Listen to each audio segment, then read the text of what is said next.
Buenos días. Hoy, por esta ocasión, les voy a grabar la clase.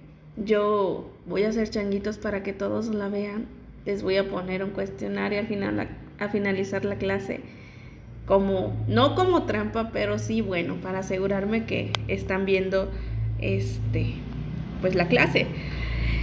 Hemos hablado de la sensación, de la percepción, de lo que hace diferencia estos dos conceptos. Y bueno, en esta unidad, hoy estamos comenzando la segunda unidad, vamos a adentrarnos mucho a lo que es la sensación.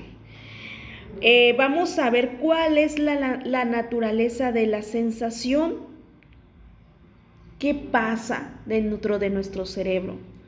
¿Cómo es que comenzamos a sentir? ¿Por medio de qué sentido sentimos? Y cómo esa información, o gracias a quién esa información, se termina traduciendo a nuestro cerebro para que nuestro cerebro al igual pueda emitir una respuesta. Pues todas esas preguntas son las que vamos a ver a continuación, así que comenzamos con la clase, chicos. Y bueno, chicos, a continuación les voy a mostrar un esquema de lo que iremos viendo a lo largo de esta clase. Vamos a ver en general, el tema de hoy es la naturaleza de la sensación. Vamos a ver qué son los umbrales sensoriales, qué es la percepción subliminal. Vamos a ver también los sentidos que de alguna manera ayudan a nuestro cerebro a conectarse con la realidad exterior. Los sentidos que captan esa información, como es la vista, el oído y en general los 5 sentidos, el olfato, el gusto, los sentidos senestésicos, y vestibulares, los sentidos de la piel, etcétera. Y vamos a ver cuál termina siendo el destino a donde llega toda esa información, ¿vale? En general, esto es lo que veremos el día de hoy. Y vamos a comenzar con esto, que es la naturaleza de la sensación.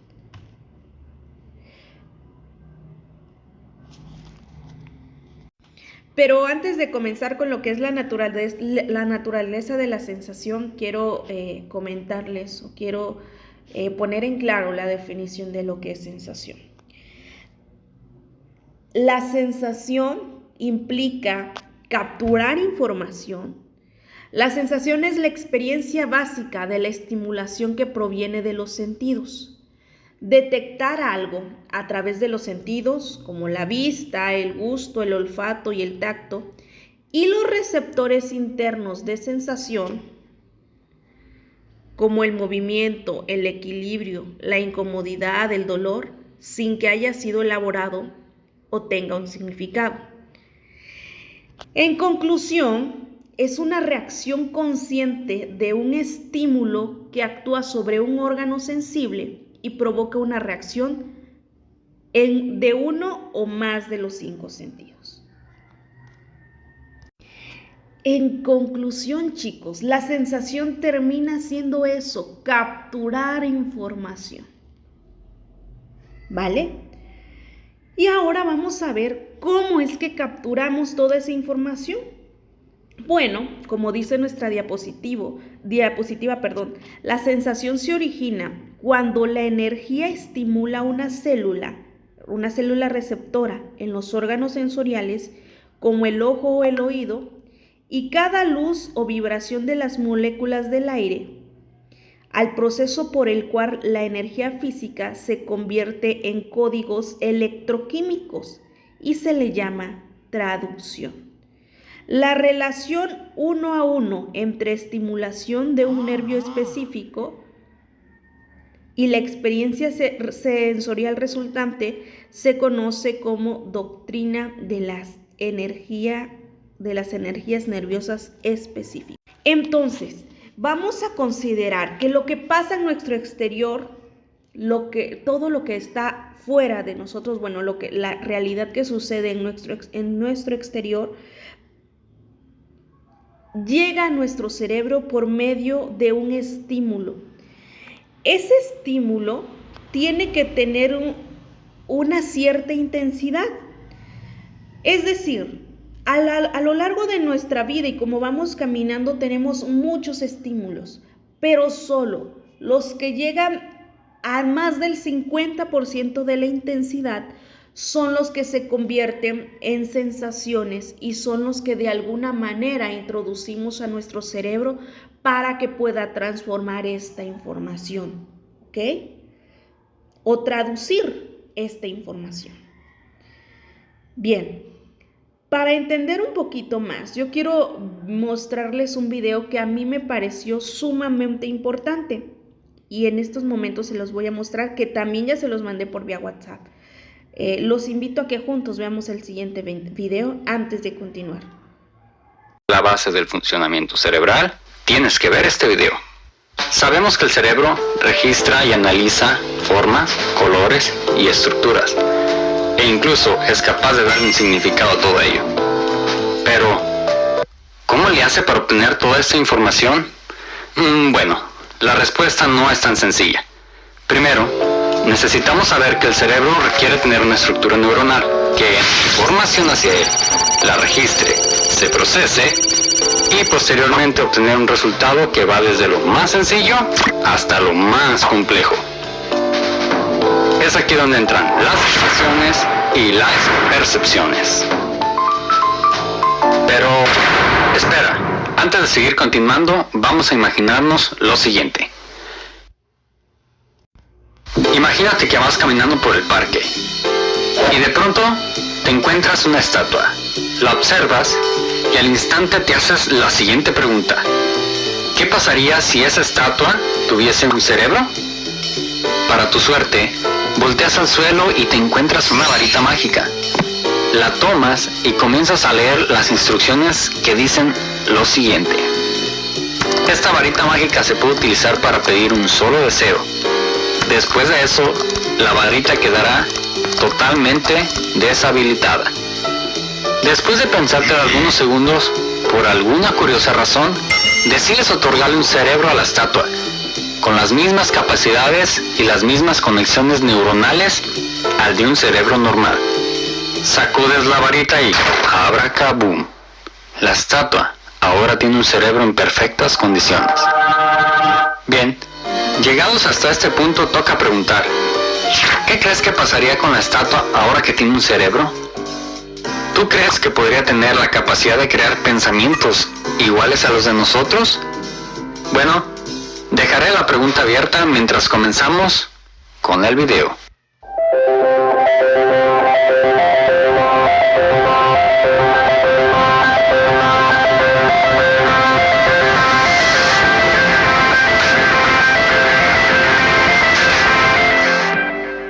Aunque parezca un poco absurdo lo anterior, es obvio que la estatua, aun contando con un cerebro humano, no puede comportarse como uno. Incluso no llegaría más allá de solo tener las capacidades, pero nada más eso. Sería como tener un procesador de una computadora, y solamente el procesador. No podrías hacer nada con él por sí solo. Le faltaría, por ejemplo, una pantalla, el software, un teclado y muchísimas otras cosas más. Pero, ¿qué es lo que hace que el cerebro funcione para poder estimularse? ¿Acaso no podría interactuar con el medio ambiente? Bueno, finalmente, las conexiones del cerebro de la estatua están preparadas para recibir información, ¿no? Bien, pues es aquí donde entra el juego de las sensaciones y las percepciones.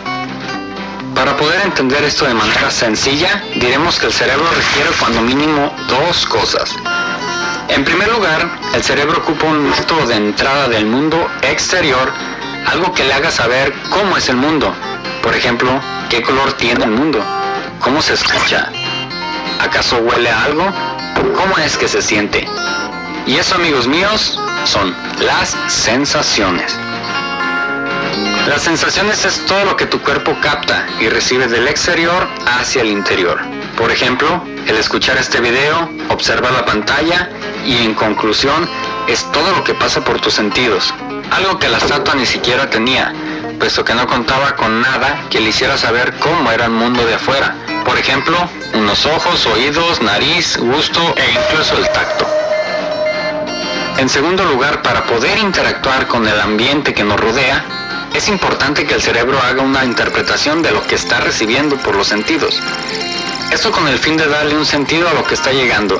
De esta manera, las sensaciones entran al cuerpo, después tu cerebro se encarga de darle una interpretación a todo eso que llega. Pero, ¿para qué ocupamos que el cerebro interprete lo que llega? ¿Acaso no es suficiente con poder recibir sensaciones del exterior? Bueno, si solo pudiésemos recibir información, seríamos como una caja de registros, en la cual llegaría la información y no mucho más que eso. La interacción sería realmente limitada y no seríamos mucho más que organismos con sensaciones, algo así como las esponjas marinas o los protozoos. Ahora que sabemos las dos cosas mínimas que se requieren para la estructuración del pensamiento humano, explicaré con lo siguiente. Al ver la siguiente imagen, tus ojos están recibiendo la luz que va desde la pantalla hasta tu córnea. Posteriormente, el nervio óptico recibe esas señales y las manda directamente hacia tu cerebro. Eso es la sensación. Después, tu cerebro hace una interpretación de eso que está recibiendo, diciendo, por ejemplo, esto es una pelota, tiene un color rojo, sirve para jugar, rodar e incluso para hacer ejercicio. Y si vamos más allá, incluso trae algún recuerdo de una experiencia con alguna pelota. Eso es precisamente la percepción, la interpretación que hace tu cerebro acerca de lo que está recibiendo. Entonces, las sensaciones y las percepciones son la materia prima del pensamiento humano. Son la base donde el cerebro agarra la información, la convierte para poder generar todo lo que conocemos, darle una estructura a todo el conocimiento y generar el lenguaje, los símbolos, los colores, las texturas y realmente todo lo que conocemos. Sin ellos sería imposible estructurar prácticamente el pensamiento, al menos como lo hacemos. Llegando hasta este punto quizá te estés preguntando, pero ¿qué pasa con otros animales? También tienen sensaciones. ¿Y cuál sería la diferencia entre el cerebro de otro animal y el cerebro humano? Bueno, esta respuesta nos da para mucho más. Y debemos de ser claros en que el cerebro humano tiene una forma muy peculiar de mezclar todo lo que recibe e integrarlo. Pero claro, esto de sencillo no tiene nada. Y nos da mucho más para explicarlo y desarrollarlo en un próximo video. Que por cierto, muchas gracias por todo.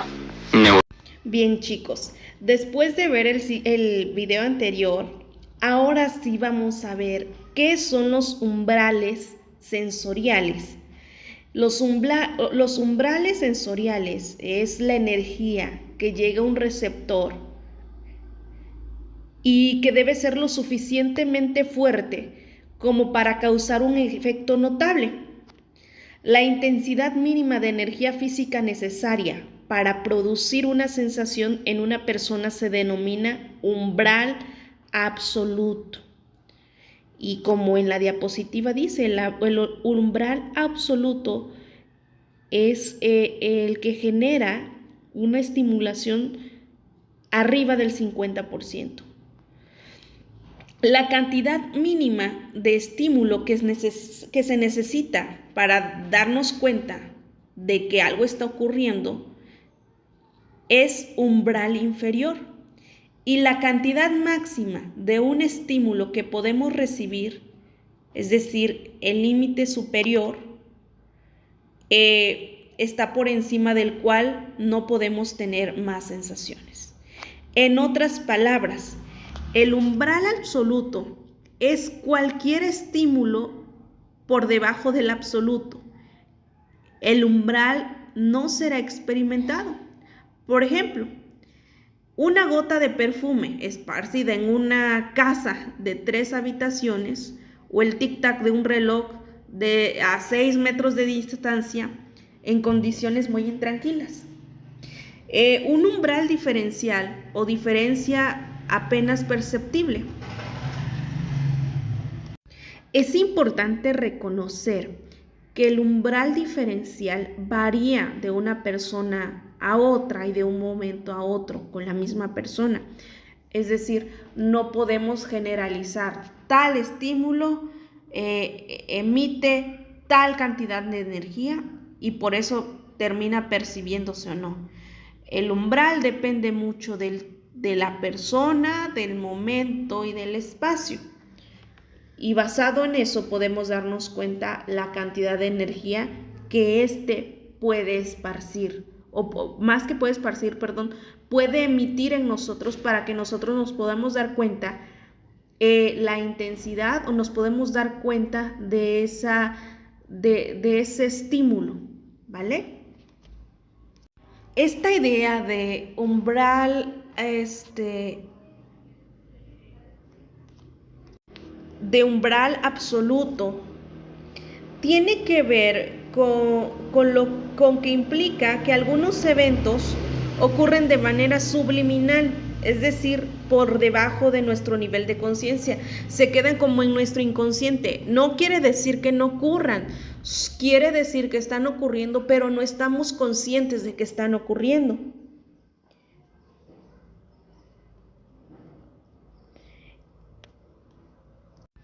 Pero entonces nos preguntaríamos, ¿pueden los mensajes subliminales que usan en la publicidad y en las cintas de autoayuda cambiar la conducta de la gente? ¿O puede algún mensaje subliminal cambiar la conducta de la gente?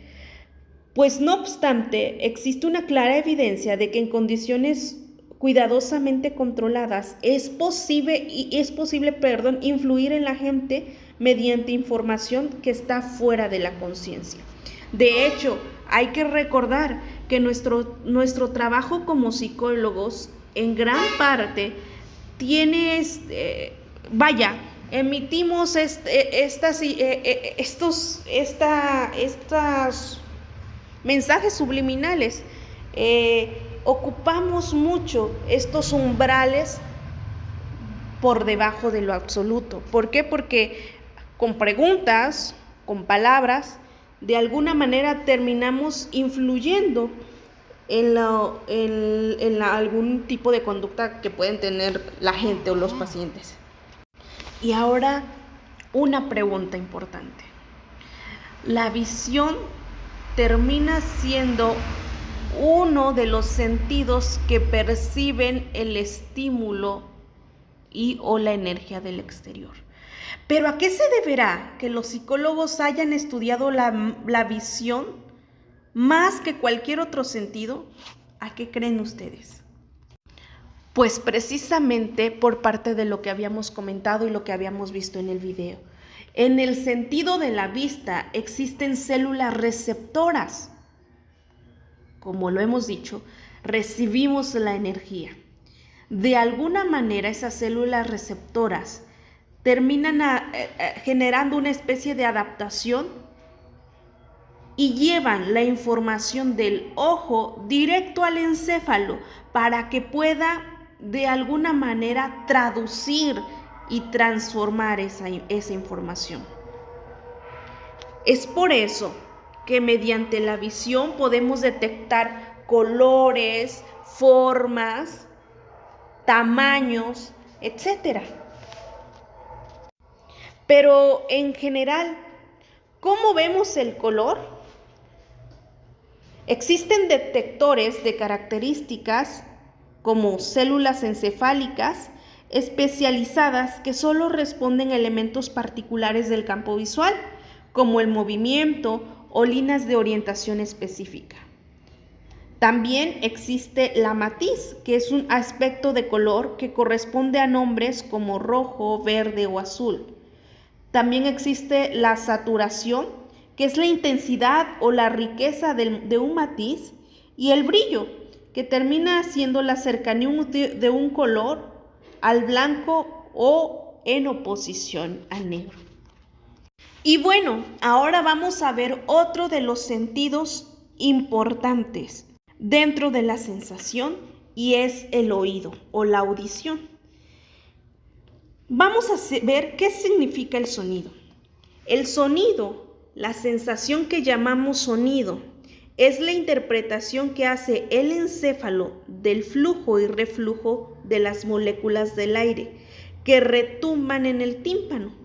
Cuando se mueve en el ambiente, se genera presión a medida que las moléculas del aire o líquidos chocan para luego volver a separarse.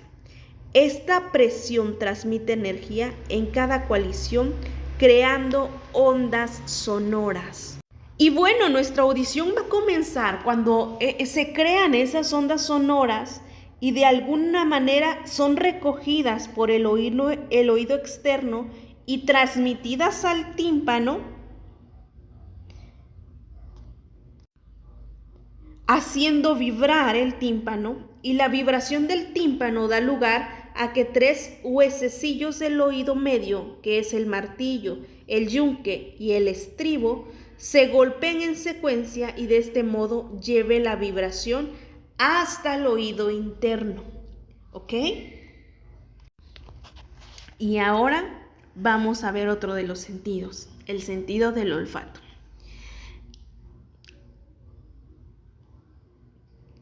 ¿Qué activa el sentido del olfato? Bueno, es importante saber que el sentido del olfato es débil en los seres humanos a comparación de la mayoría de los animales que nosotros podemos conocer. El sentido del olfato no termina siendo de alguna manera tan desarrollado en los seres humanos como en algunos animales. Igual, hablando o haciendo referencia al umbral absoluto, es importante reconocer no que solo se huele lo que percibimos, ¿ok?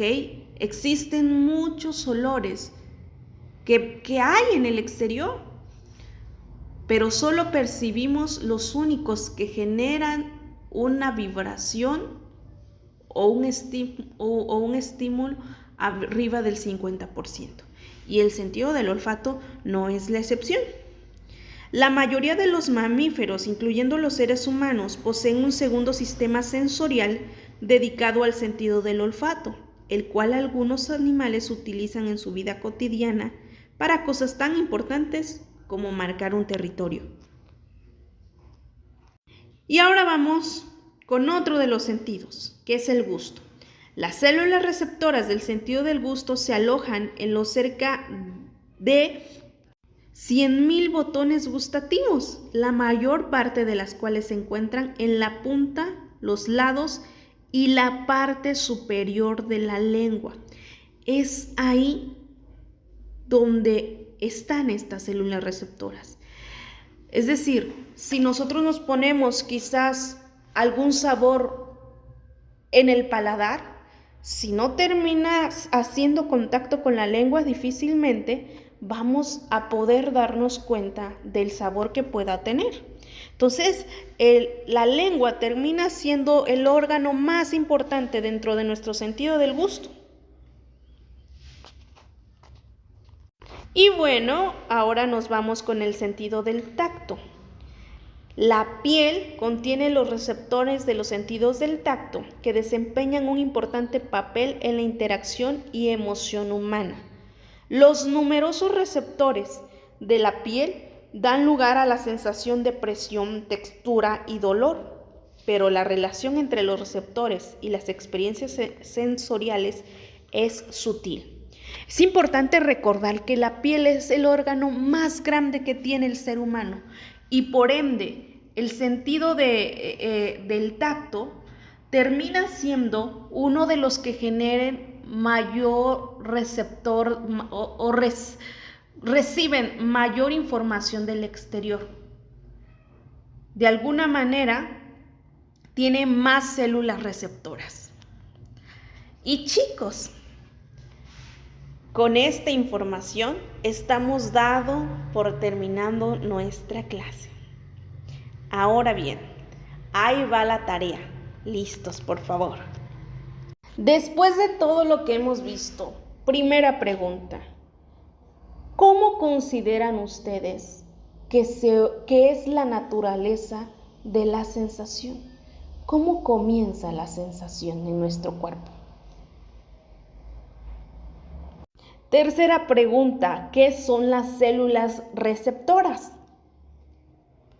Y cuarta pregunta, y esta va a ser de investigación, ¿qué es la percepción extrasensorial?